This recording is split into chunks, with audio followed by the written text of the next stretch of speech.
Amém. Cumprimento a todos com a graça e a paz. Amém? Amém. Louvado seja Deus pela oportunidade. Nós nos reunimos mais uma vez no nome do Senhor. Aproveito também para cumprimentar mais uma vez os nossos visitantes. Sintam-se à vontade para voltar mais vezes. É um prazer cultuar o Senhor com a presença de vocês. Vamos abrir as nossas Bíblias, conforme foi feito na leitura introdutória, e também foi o texto-alvo da nossa escola bíblica dominical, o Evangelho de Marcos, capítulo 1.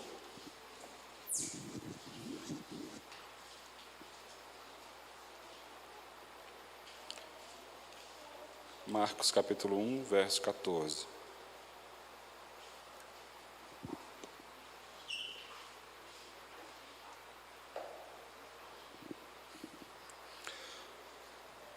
Marcos 1,14 diz assim a palavra de Deus. Depois que João foi preso, Jesus foi para Galiléia proclamando as boas novas de Deus. O tempo é chegado, dizia ele. O reino de Deus está próximo. Arrependam-se e creiam nas boas novas. Andando à beira do mar da Galiléia, Jesus viu Simão e seu irmão André lançando as redes no mar, pois eram pescadores. E disse Jesus: sigam-me e eu os farei pescadores de homens. Os irmãos podem se assentar sem fechar a Bíblia, que nós vamos precisar dela no decorrer da mensagem. Mas eu te convido que feche os olhos. Mas eu te convido que feche os olhos para nós orarmos ao Senhor. Amado Deus e eterno Pai, Senhor, muito obrigado por essa noite. Nós somos gratos ao Senhor porque a Tua misericórdia tem se estendido sobre nós e a Tua bênção tem nos alcançado. Hoje nós nos reunimos para cultuar o Senhor, para bendizer ao Senhor acima de todas as coisas. Já apresentamos ao Senhor o nosso louvor e agora nós colocamos o nosso coração inteiramente ao Teu dispor, suplicando a Ti. Ministra a nós a verdade que cura, que salva, que liberta.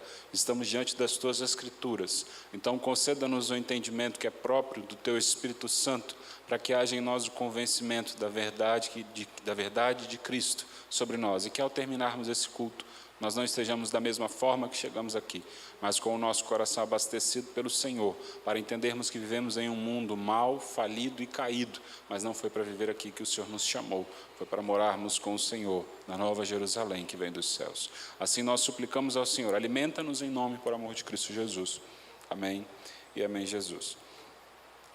O Evangelho de Marcos, capítulo 1, versículo 14 ao 17, que foi o texto da nossa escola dominical, no versículo 14 diz assim: depois que João, e esse João aqui é o João Batista, depois que João Batista foi preso, Jesus foi para Galiléia proclamando as boas novas do reino. E aí o versículo 15 começa, muito provavelmente a sua Bíblia também está assim, com duas expressões entre aspas aí. O tempo é chegado, dizia ele, e depois aspas de novo, o reino de Deus está próximo, arrependam-se e creiam nas boas novas. Para a gente entender por que esse texto do versículo 15 está entre aspas, eu te convido, ainda em Marcos capítulo 1, a abrir no versículo 1, para que nós possamos começar o nosso estudo aqui, crendo que o Senhor há de nos dar a compreensão da palavra dele. Marcos capítulo 1, versículo 1. Diz assim a palavra de Deus: princípio do Evangelho de Jesus Cristo, o Filho de Deus. A primeira observação que eu gostaria de compartilhar com os irmãos é que essa expressão Evangelho, ela significa boas novas. Mas não é só boas novas no sentido de Cristo ser as boas novas para o pecador. A palavra em si é boas novas. Por exemplo, no primeiro livro dos Reis, capítulo 1, verso 42, a Bíblia diz assim: estando ele ainda falando, eis que Jonatas, filho de Abiatar, o sacerdote, disse a Adonias: entra, porque é homem valente e trarás boas novas. Essa expressão boas novas está sempre ligado ou ao nascimento de alguém da linha real, um filho de um rei, de um príncipe, ou então com uma novidade chegando, algo que não era esperado, algo que não era aguardado. Então, de fato, o Evangelho é boas novas, não só porque são boas notícias, mas porque a palavra em si simboliza boas novas.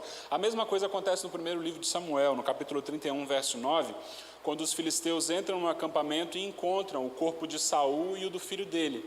A expressão que está ali é que os filisteus replicaram essas boas novas, ou replicaram as novas por todo o reino.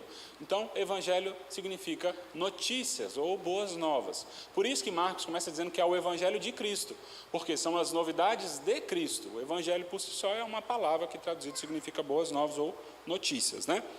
Aí o versículo 2 e 3 diz assim, ainda no evangelho de Marcos, capítulo 1, verso 2 e 3 agora. Conforme está escrito no profeta Isaías: enviarei à tua frente o meu mensageiro e ele preparará o teu caminho. Versículo 3. Voz do que clama no deserto, preparem o caminho para o Senhor, façam veredas retas para ele. De novo, aqui na nossa Bíblia, vem aparecendo esses versículos entre aspas. E todas as vezes que a Bíblia apresenta algum texto entre aspas, ela está fazendo citação de algum outro lugar. Aqui, especificamente, é o texto de Isaías, capítulo 40, verso 3, mas também existe uma citação aqui de Malaquias, capítulo 3, verso 1.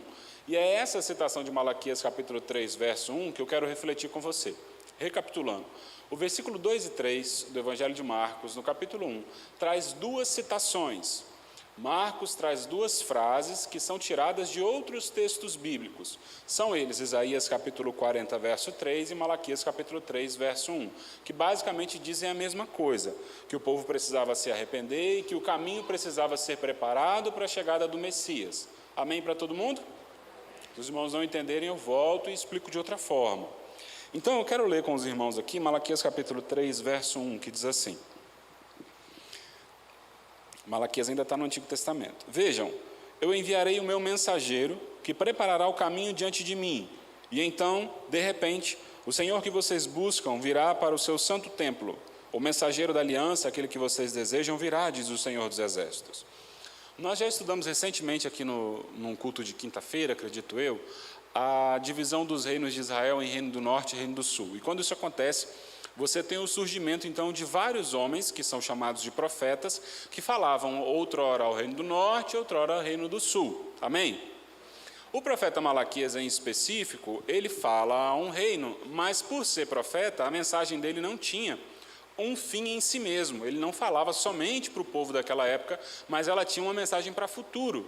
Então, Malaquias capítulo 3, verso 1, fala a mesma coisa que está acontecendo em Marcos. Eu vou trocar algumas palavras para os irmãos poderem entender. Malaquias 3, 1 diz assim: vejam, eu enviarei o meu mensageiro, que era João Batista, que preparará o caminho diante de mim, porque Deus é manifesto em Cristo. Deus se encarna em Cristo, porque o Verbo se faz carne em Cristo. E, de repente, o Senhor que vocês buscam virá para o seu templo. O mensageiro da aliança, aquele que vocês desejam, virá, diz o Senhor dos Exércitos. Isso aqui é uma palavra de alívio muito grande para o povo, que estava passando por um certo tipo de aperto e estavam buscando ao Senhor, e Deus diz assim: o Deus que vocês estão buscando virá e se sentará no seu templo. Louvado seja Deus. Malaquias 3, 1 é um versículo de muita alegria. Porém, Malaquias capítulo 3 não para só no versículo 1. O problema todo de Malaquias é que no versículo 1 ele anuncia que o Senhor que o povo busca virá e se sentará no seu templo, porém, o dia em que isso acontecer e o dia que o Senhor vier, ou quanto mais próximo estiver da chegada desse rei que se sentará no seu templo, que é o nosso Deus, existe um julgamento pesado que acontecerá. E é isso que Malaquias fala no versículo 2. Ele diz assim, em outras palavras: quem suportará o dia da sua vinda? Vocês estão aguardando e estão buscando o rei que sentará no seu templo, mas quem suportará o dia da sua vinda? Porque o dia da sua vinda vem atrelado ao juízo, onde ele virá com duras penas para aqueles que não se arrependeram. E aí Malaquias capítulo 3, no versículo 5 diz: eu virei a vocês trazendo juízo, sem demora, vou testemunhar contra os feiticeiros, os adúlteros, os que juram falsamente, aqueles que exploram os trabalhadores em seus salários, os que oprimem órfãos e viúvas, privam os estrangeiros dos seus direitos e os que não têm respeito por mim, diz o Senhor dos Exércitos. Então, quando o Evangelho de Marcos anuncia o início do ministério de Jesus, ele anuncia fazendo uma premissa para João Batista. Porque João Batista é esse que veio preparar o caminho do Senhor, é esse que veio preparar a entrada de Jesus e o ministério de Jesus a nós, seres humanos. E ele diz assim, olha, como está escrito, o que está acontecendo em Jesus é o cumprimento de várias profecias. E aí ele cita duas, a de Isaías capítulo 40 e essa de Malaquias. E essa de Malaquias é uma promessa que deveria trazer muita alegria para todos nós. Afinal de contas, é um renovo da promessa de Deus que o nosso Senhor se sentará em seu trono e passará a nos governar como uma só nação. Porém, quando isso vier a acontecer, Deus diz: eu também virei trazendo juízo. Referente a esse juízo, e por causa desse juízo, o juízo de Deus, embora Deus seja extremamente amoroso, ele é um juiz extremamente justo em suas medidas. E por Deus ser extremamente justo em suas medidas, o profeta diz: quem se sustentará diante do juízo e do julgamento de Deus? Isso, versículo 2 e 3, tendo em consideração essas mensagens, vou recapitular. Versículo 1 começa falando: essas são as boas novas de Cristo. Quais são as boas novas de Cristo? Que o que Isaías e o que Malaquias profetizaram estava acontecendo. O que Malaquias e Isaías profetizaram que estava acontecendo? Que Deus havia enviado um mensageiro. Esse mensageiro veio preparando o caminho de Jesus, porque o ministério dele ainda não havia sido oficializado. Mas quando o ministério viesse, esse ministério viria trazendo juízo, trazendo um peso muito grande, de forma que o profeta chega a dizer: quem permanecerá de pé diante desse juízo tão severo que há de vir? Baseado nisso, o versículo 4 diz: assim surgiu João. Como que surgiu João? Em cima de um clima, tem uma expressão que alguns textos são apocalípticos. O que é um texto apocalíptico? É aquele texto que te traz pressa com relação ao fim de alguma coisa. Tem pessoas que têm uma fala apocalíptica, são aquelas pessoas que são muito apressadas, muito aceleradas, querem impor um ritmo acelerado em todo mundo, como se algo fosse acabar em breve e nós precisássemos correr. Não é à toa que o livro de Apocalipse tem essa linha, né? Nós precisamos nos preparar porque o fim de todas as coisas vem e está próximo. E quando João surge, João Batista, ele surge levando em consideração as profecias de Isaías e Malaquias, que são profecias que diz: o Senhor virá, se sentará em seu templo, porém trará juízo. E para que esse juízo nós possamos ser aprovados por esse juízo, João Batista surge atendendo uma emergência de um chamado do reino. Olha só o versículo 4. Assim surgiu João, assim como, atendendo a essa urgência da chegada do reino do Messias. O que ele fazia? Batizando no deserto e pregando um batismo de arrependimento para o perdão dos pecados. Veja bem, então, baseado nas profecias, Deus desperta um homem chamado João Batista. Ele interpreta corretamente as profecias que diziam que breve o Senhor virá e que há um julgamento que nós só seremos aprovados mediante o arrependimento dos nossos pecados. O curioso é que João Batista não fazia isso numa sinagoga. Quando a gente observa Paulo, por exemplo, fazendo as viagens missionárias dele, o público-alvo dele eram os judeus. Tanto que uma dificuldade muito grande que ele encontra com Marcos e com Barnabé é justamente o público-alvo. Porque quando ele migra para poder atender a comunidade dos gentios, ele chega em locais onde ninguém fazia a menor ideia de quem era Moisés, de quem era Noé, de quem era Abraão. Tornava muito mais difícil o processo de evangelização e da aplicação do cumprimento das promessas. E quando João Batista vem, ele vem para apregoar o caminho de alguém melhor do que ele, que é Cristo, porém ele não faz isso nas sinagogas. Ele vai para o deserto. Se nós fôssemos comparar hoje, seria uma distância da cidade até o deserto onde ele estava de mais ou menos 40 quilômetros. E ainda era um declive em relação ao nível do mar. Então era uma caminhada boa que as pessoas precisavam fazer para poder ouvir João Batista falar. E João Batista fazia isso no deserto, que não é um lugar muito agradável para nenhum de nós. Mesmo que você se suporte bem no calor, ou que o calor para você seja mais agradável que o frio, deserto não é gostoso para ninguém. Só que tinha um porquê de João Batista fazer isso no deserto, além de ser um cumprimento profético. É porque toda a história do povo de Israel sempre esteve atrelada de alguma forma ao deserto. Por exemplo, quando em Gênesis capítulo 12, Deus estabelece uma conversa com Abraão e dá a ele a orientação de que faria dele uma grande nação, que ele precisava sair do meio da sua família para um lugar que Deus o haveria de mostrar, ele sai num deserto de expectativas, porque ele não tinha orientação, assim, de saber exatamente para onde ele ia, ele não tinha respaldo, ele não tinha nada. A única coisa que ele tinha era obediência. Quando Deus dá de presente as leis para o seu povo, para que pudesse limpar o caráter do povo, e o povo então tivesse um comportamento diferente dos israelitas, isso acontece também num deserto, onde eles não tinham recursos para poder buscar sustento em nada. Quando Deus rompe os céus e derrama um alimento misterioso para o povo, que ele chama de maná, também não havia padaria para que o povo buscasse. Deus sempre faz as coisas no meio do deserto. Deus sempre faz as coisas no meio de uma falta de expectativas, de uma frustração por completo de meios humanos esperados. Então, o deserto sempre teve atrelada a história do povo de Deus de vários lados diferentes.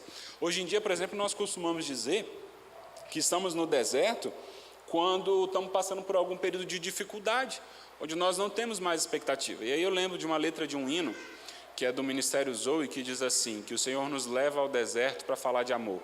Mas, na verdade, essa frase desse hino é uma citação de Oséias, capítulo 2, versículo 14, onde Deus diz através do profeta: portanto, agora vou atraí-la, vou levá-la ao deserto e vou lhe falar do meu amor.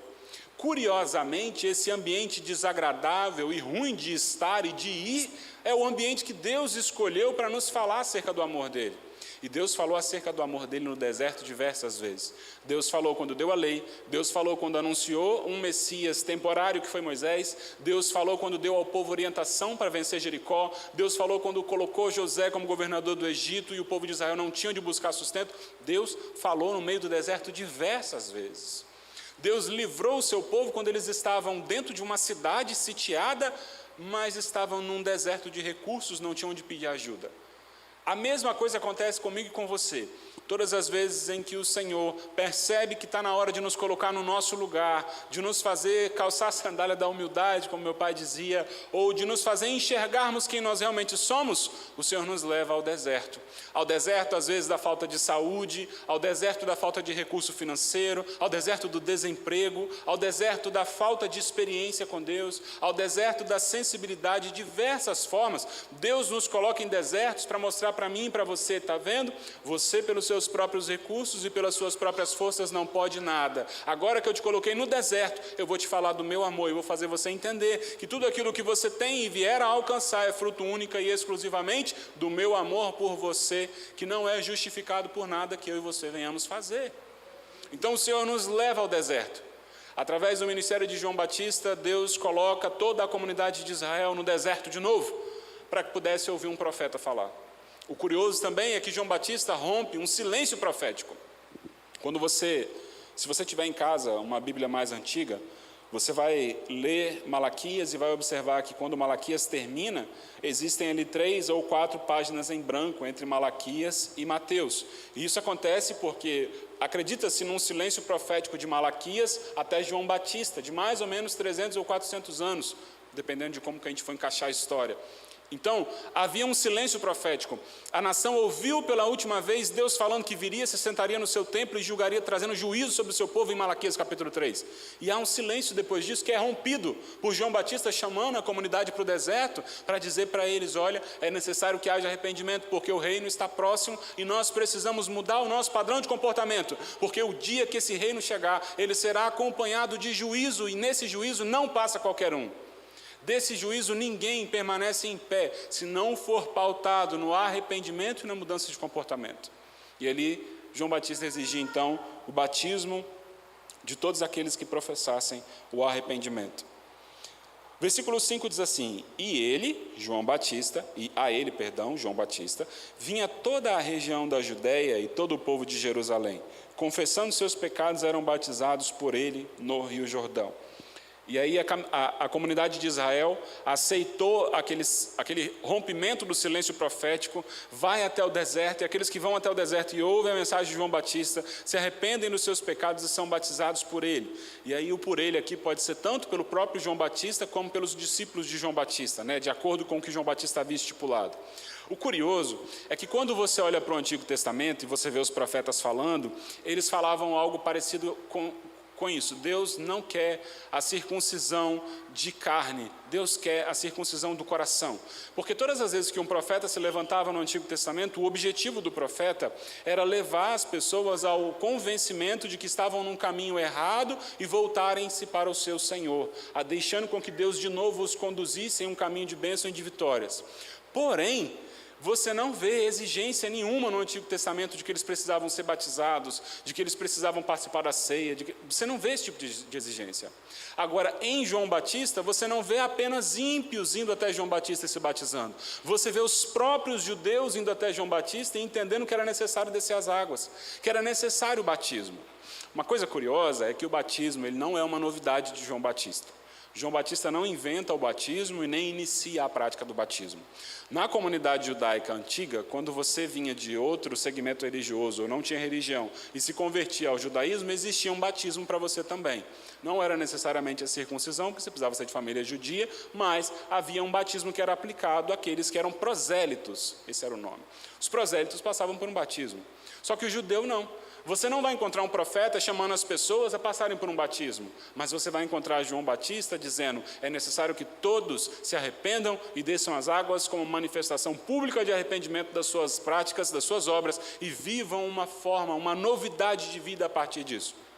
Então, isso que João Batista faz, além de pregar, além de anunciar a chegada do reino, e ser o renovo da voz profética, fazendo tudo isso no deserto, ele levava até ele pessoas que muito provavelmente tinham mais conhecimento acerca dos profetas que eu e você, mas que tinham uma cegueira que é natural do gênero humano.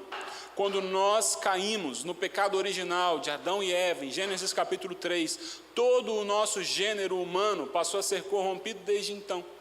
Nós temos uma dificuldade extrema de entender o amor de Deus, a bondade de Deus, a misericórdia de Deus, e que nós somos o alvo de Deus em questão de arrependimento.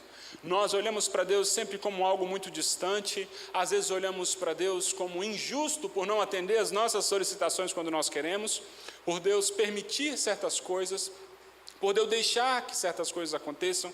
Tudo isso é fruto da nossa cegueira espiritual que veio em detrimento do pecado original. Todas as vezes que você se aborrecer com Deus, pode ter certeza que a sua natureza humana ganhou o diálogo com você naquele momento, porque o nosso gênero humano é inimigo de Deus. Por isso que a Bíblia diz que todo ser humano, antes do arrependimento dos pecados, é inimigo de Deus. Nós éramos inimigos dele, fomos feitos amigos pela reconciliação da cruz, que não havia mérito, não havia valor, não havia justiça em nós, por isso nós somos justificados, reconciliados, porque havia sobre nós um preço que nós não poderíamos pagar, mas aquele que veio após a preparação de João Batista, esse sim, preparou para nós a entrada e a reconciliação com esse Deus. O versículo 6 agora começa a falar acerca do próprio João Batista, e João Batista era uma pessoa muito esquisita assim, de você olhar. A Bíblia diz que Jesus também não era muito bonito não, porque não havia nele formosura alguma para que nós o desejássemos. É como se nós olhássemos para Jesus e ele não tem um aspecto de beleza ideal para que nós tivéssemos prazer de estar do lado dele. O olho não era o mais bonito, o cabelo não era o mais bonito, a forma física não era a mais atraente, a mais agradável de todos. Então, quando nós olhávamos para Jesus, nós vimos um simples homem feio que nós não tínhamos vontade de estar perto dele. E a mesma coisa acontece com João Batista, e isso era de propósito. Essa figura de Jesus não sendo bonita era de propósito, porque o Evangelho, se você for parar para olhar, ele também não é bonito, e ele também não é agradável, porque Jesus diz: aquele que quer vir após mim, tome a sua cruz e siga-me. Jesus não diz: aquele que quer vir após mim, pega a sua bênção e siga-me. Não, pega a sua cruz, porque o caminho do Evangelho também só é seguido mediante um milagre que ocorre nos nossos olhos da conversão, de nós olharmos para a cruz e entendermos que ali está a remissão dos nossos pecados para a salvação das nossas almas, que não é terrena, porque aqui o que nós recebemos é poder para vencermos sobre a força do pecado sobre nós. Amém? Olha só como é que era a aparência de João Batista. Versículo 6. Vestia roupas feitas de pelos de camelo, usava um cinto de couro, comia gafanhotos e mel silvestre. E aí gafanhoto era um tipo de comida que geralmente quem comia era pobre. Não era o arroz, feijão, bife, batata frita. Era um negócio assim que as pessoas comiam quando não tinham mais recursos. E João Batista não comia isso porque ele não tinha mais recursos apenas. Ele comia isso porque ele entendia que ser um profeta envolvia a simplicidade. Envolvia uma humildade que não era apenas visível. O que eu estou querendo te dizer? O caminho do Evangelho, a conversão das nossas almas, o arrependimento dos pecados, a salvação de todos nós envolve um processo de humildade. Humildade não tem nada a ver com quanto você ganha, nem com o valor das roupas que você usa, do carro que você anda, da casa que você mora. Não, porque eu conheço pessoas que abrem a geladeira e mal tem água gelada para comer, mas é de uma soberba, de uma arrogância, de uma prepotência gigantesca. E pessoas que têm carros importados, casas grandes e luxuosas, mas ainda assim conseguem ser humildes. A questão é que o Evangelho nos pede uma humildade, e essa humildade não pode ser fingida. A alimentação de João Batista era gafanhotos, junto de mel silvestre, que ele colhia na fenda das rochas. A roupa dele era a mais simples possível, feita por pedaços de couro e de pele de animal. Só que essa humildade de João Batista não era uma humildade fingida, porque o próprio Cristo dá testemunho dele no Evangelho de Mateus, capítulo 11, verso 11, dizendo que nenhum homem sobre a terra foi ou teve a capacidade de ser humilde como João Batista.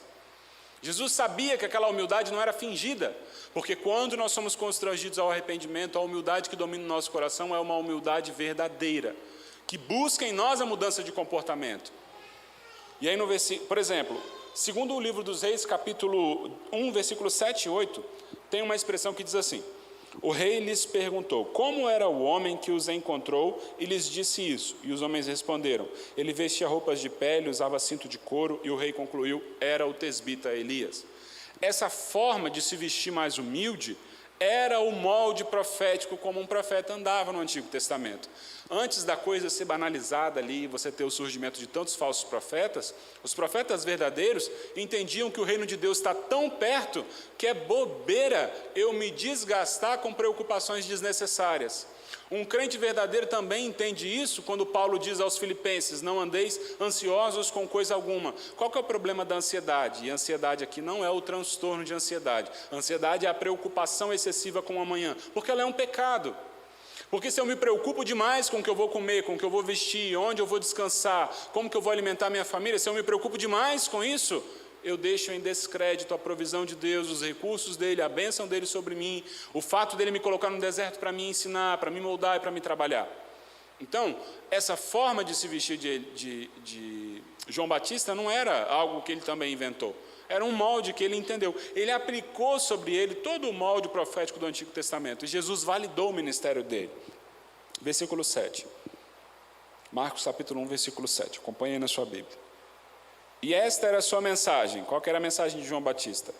Depois de mim, vem alguém mais poderoso do que eu, tanto que não sou digno nem de curvar-me e desarmar as correias das suas sandálias. Era função do escravo no período antigo, quando o Senhor chegava em casa, ele ia lá, desabotoava as sandálias, carregava as sandálias, guardava. Quando o Senhor ia sair, ele ia lá, ele pegava as sandálias que ele já tinha limpado, colocava para o seu Senhor, abotoava as sandalinhas para o Senhor poder sair. E João Batista diz assim, o que vem depois de mim, eu não sou digno nem de me considerar escravo dele. Eu tenho uma noção e uma compreensão tão grande do poderio de Cristo, que virá como um cordeiro que leva o pecado do mundo, que eu não sou digno nem de me encurvar para poder desatar as sandálias dele. Eu não sou digno de ser chamado nem servo desse que vem depois de mim. E é o sentimento exato que Paulo tem quando ele não se chama de servo, mas de escravo do seu Senhor. Porque o servo pressupõe-se um nível de liberdade maior do que o escravo. Paulo diz assim, levando toda a minha natureza cativa a Cristo, qual é o meu Senhor, e eu sou o seu servo, porque já não vivo mais eu, mas ele vive em mim, porque eu já entendi a urgência da chegada desse reino, que não é pautado nos meus sonhos, nas minhas realizações.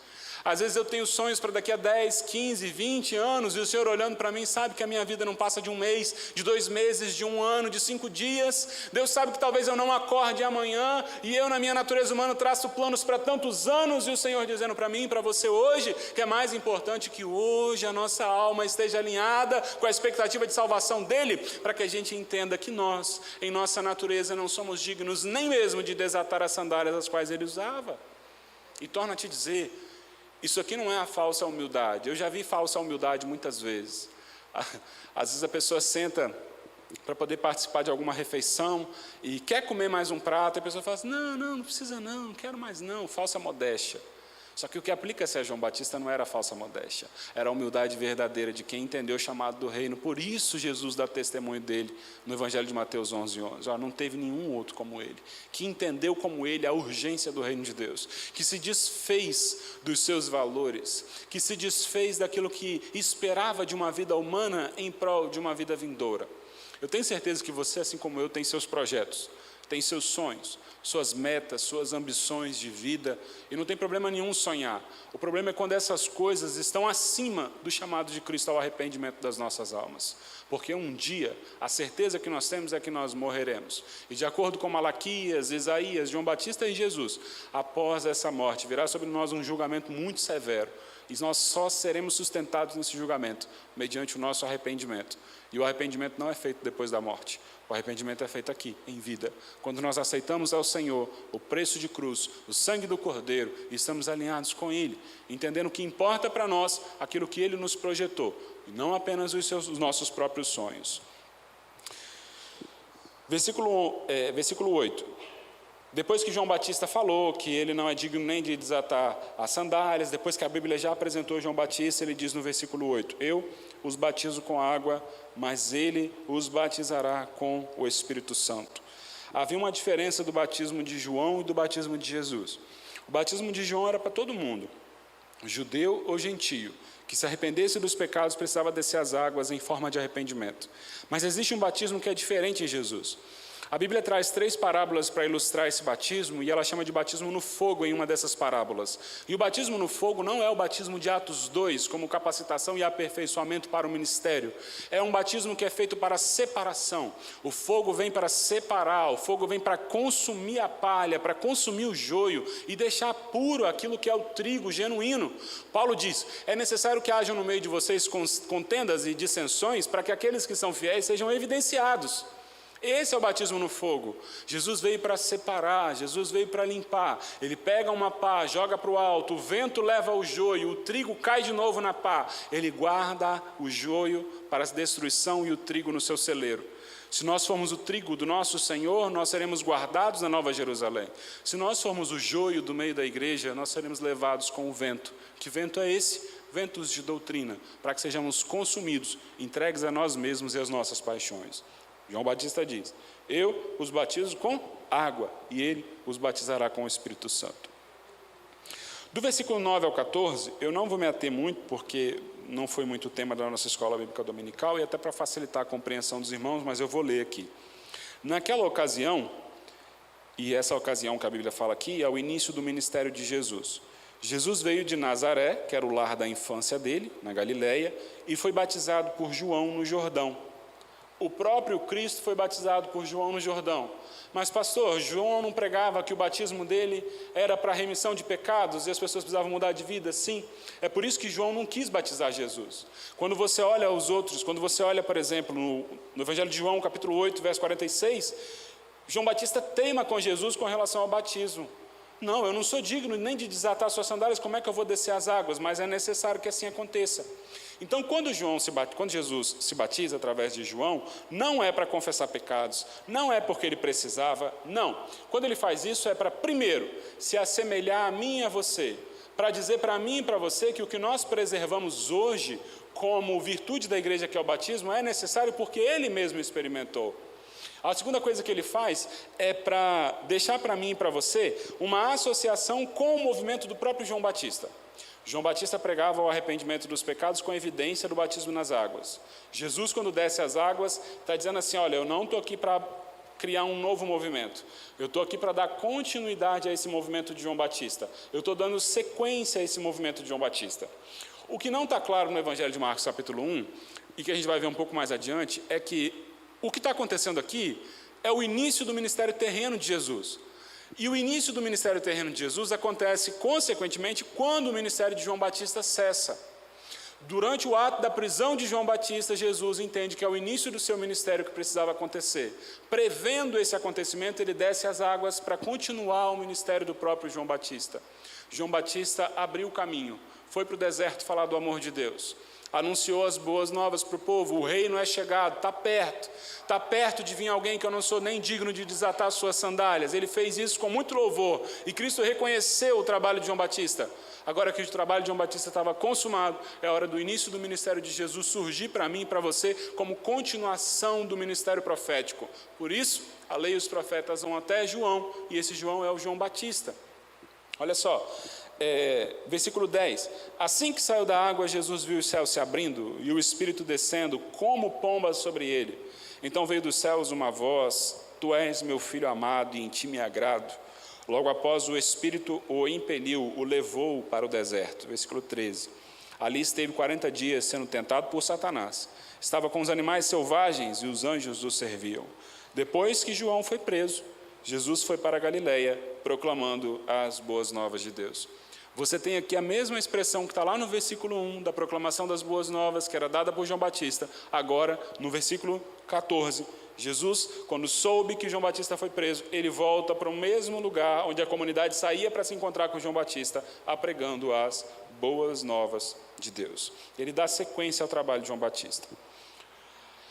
Tendo entendido todas essas coisas, tendo entendido que o ministério de João Batista era um ministério de preparação do ministério de Cristo, que João Batista surge atendendo uma urgência da chegada do reino de Deus, tendo entendido que João Batista, quando inicia seu trabalho, o faz pela compreensão de que haveria alguém depois dele que não era digno de desatar as sandálias, e que ele agora estava preso e não podia mais continuar o seu ministério, e que João Batista, depois de ter sido preso, Jesus entende que é o início do ministério terreno dele, você consegue compreender o versículo 14.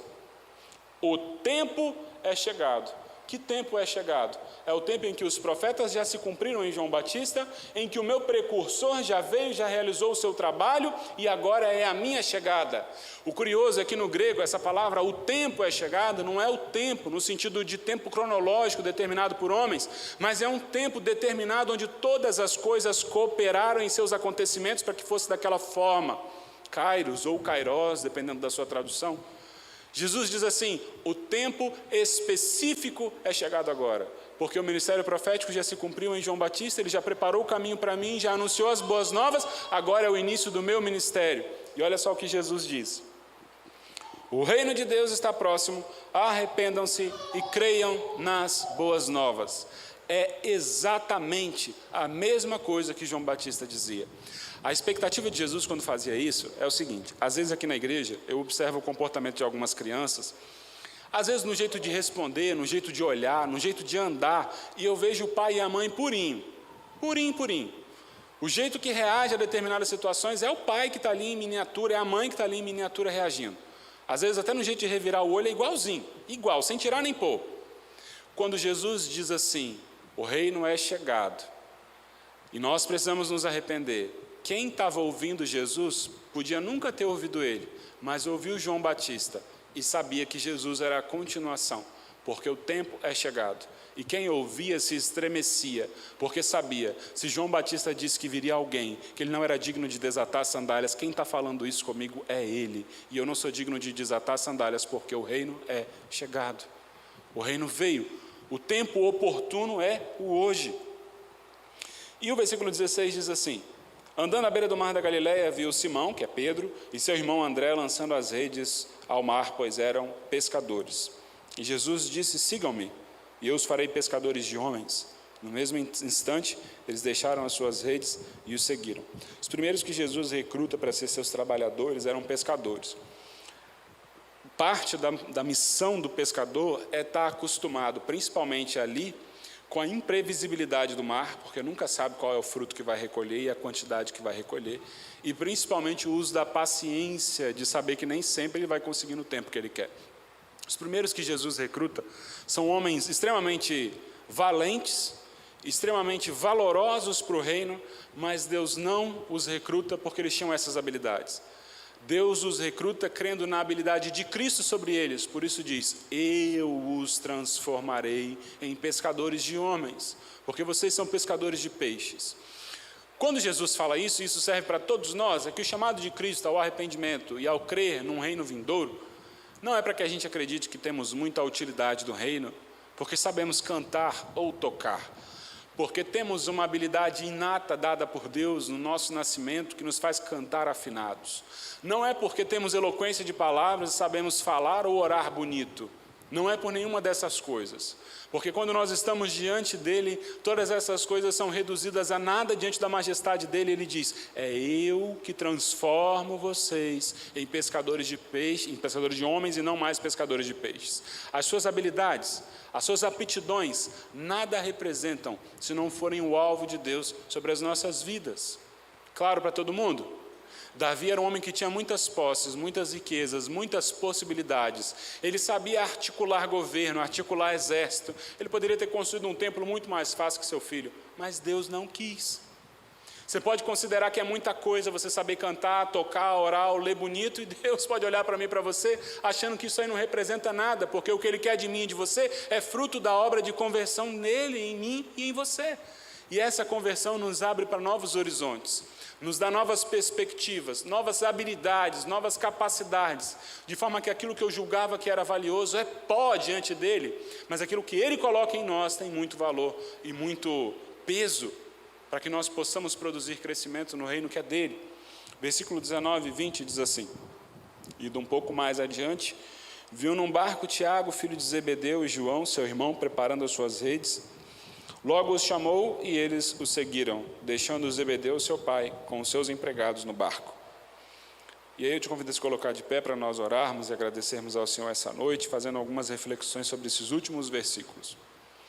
Os primeiros homens que Jesus recruta eram pescadores. Eles tinham a sua família, tinham sua fonte de renda, tinham o seu trabalho e seus recursos. E o chamado de Cristo para eles fez com que eles abandonassem a fonte de renda que eles tinham, aquilo que eles sabiam fazer a vida inteira, e seguissem única e exclusivamente o chamado de Cristo. O segundo conjunto de pessoas que Jesus recruta é um pouco mais complicado. Esses homens, a Bíblia diz que abandonaram o próprio pai, e ao abandonar o próprio pai, também abandonaram um comércio que era muito próspero, porque eles abandonaram o pai com os empregados. Se haviam empregados, eles eram prósperos sim. O primeiro conjunto abandona tudo aquilo que tinha de estabilidade financeira. O segundo abandona tudo aquilo que para mim e para você é sinônimo de tranquilidade, de calmaria e de paz. Pode ser que o Senhor hoje não nos chame a abandonar o nosso trabalho ou os nossos pais, mas pode ser que o Senhor hoje nos chame a abandonar o comodismo da nossa casa, o conforto da nossa cama, o relaxo e a displicência na falta de leitura bíblica. Porque a Bíblia é muito clara em dizer que breve vem um julgamento e nenhum de nós estaremos sustentados ou de pé nesse julgamento se não for mediante o arrependimento dos nossos pecados e a comunhão com esse, que teve o seu caminho preparado por aquele que cumpriu em si as profecias de Isaías e de Malaquias. Esse mesmo Cristo, hoje em espírito, faz parte desse culto, nos chamando ao arrependimento dos nossos pecados, nos chamando à mudança e à novidade de vida. Já passou da hora de nós abandonarmos os pecados de estimação e os comportamentos que nos afastam da presença dele e da comunhão. É dia de culto. Abandona, como os filhos de Zebedeu abandonaram a família e foram ter com o mestre, vem ter com o mestre para alimentar a sua alma. Eu sei que trabalhar é necessário, mas também é necessário que haja tempo para o alimento que vem do alto, porque o seu trabalho não te coloca no céu. O alimento que vem de Deus para nós é mais do que pão, é mais do que vinho, é palavra para a vida eterna. Deixe essa semente entrar dentro do seu coração, te convidando para a mudança de vida. Deus tem renovo para nós. Deus tem cura, tem restauração, Deus tem promessas que ainda não se cumpriram nas nossas vidas e elas só se concretizarão mediante o nosso arrependimento e a mudança de conduta. Pai, em nome e por amor de Cristo Jesus, quero apresentar ao Senhor cada um dos meus irmãos e irmãs, do primeiro ao último banco, aqueles que nos acompanham pelas redes sociais, sejam constrangidos pelo Senhor a mudança de vida. Senhor, em nós não há bem algum, em nós não há virtude alguma senão plantada pelo Senhor. Os caminhos que nós planejamos são caminhos de morte, por isso nós precisamos nos arrepender diante da Tua presença, para que possamos viver os Teus sonhos, os Teus projetos, as Tuas bênçãos. Pai, em nome de Jesus, conscientiza cada um dos Teus filhos da verdade que salva, que cura, que liberta. Pai, não permita que nenhum deles receba essa semente e deixe ela cair fora do coração. Não permita que essa semente caia em meio a espinhos e seja sufocada pelas preocupações dessa vida. Em nome de Jesus, que cada coração seja alimentado pelo Senhor com a certeza de que o Senhor tem um caminho de bênção para todos nós, mediante o arrependimento dos nossos pecados e a mudança de conduta. Assim nós suplicamos a Tua bênção, leva-nos em paz e em segurança aos nossos lares, dá-nos um domingo, uma noite de trabalho ou de descanso, repleta do Teu livramento, escape e a providência do Senhor, e que amanhã ao acordarmos não venhamos esquecer ou negligenciar a Tua presença e a Tua palavra, mas sermos alimentados por Ti acima de tudo. Assim nós te pedimos e te agradecemos em nome de Jesus. Estenda as mãos. Que o grande amor de Deus, a paz e a comunhão do Espírito Santo seja hoje e sempre com aqueles que amam e aguardam a volta do Senhor Jesus. Amém e amém, Jesus. Que Deus os abençoe.